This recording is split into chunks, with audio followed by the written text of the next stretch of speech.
आज हम लोग निपात के बारे में सीखेंगे।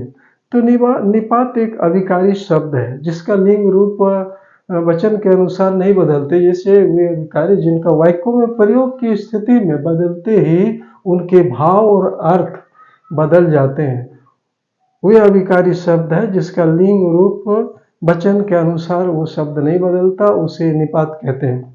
उदाहरण के लिए, अभिषेक ने रोटी ही खाई है।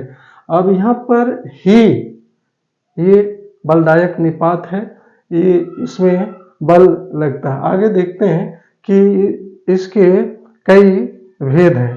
तो सबसे पहले देखते हैं कि स्वीकारात्मक निपात, जिसमें हम वाक्यों में स्वीकार की स्थिति पाते हैं, जिसमें हम बातों को स्वीकार, तो वहाँ हमारा जो निपात होता है हाँ या जी हाँ का प्रयोग करते हैं, तो वैसे निपात को हम स्वीकारात्मक निपात कहते हैं। दूसरे में नकारात्मक निपात।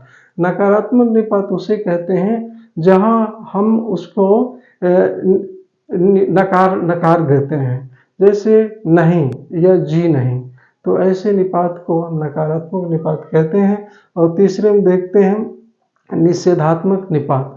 तो इसमें ज़्यादा अंतर नहीं है नकारात्मक और निषेधात्मक में। उसका इसका उदाहरण वाक्यों में जब प्रयोग होता है तो मत, जैसे कुएं के पास मत जाइए।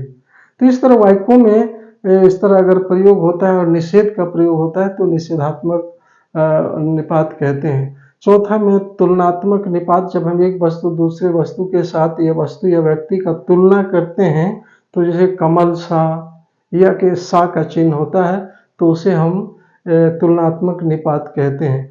पांचवें में विस्मयादि बोधक निपात, जिसमें विस्मयादि जैसे काश, उसका विस्मयादि बोधक का चिन्ह लगता है क्या, जब हम आश्चर्य या हर्ष व्यक्त करते हैं, ऐसी स्थिति में हम विस्मयादि बोधक निपात का प्रयोग करते हैं। और छठा में बलार्थक या परिसीमक निपात क्या हुआ कहते हैं। तो इसमें जैसे ही भी उच्चारण इसी का है, बलार्थक निपात के जैसे केवल, मात्र, सिर्फ, तक इत्यादि, ये परिसीमक या बलार्थक या बलदायक निपात के नाम से जानते हैं।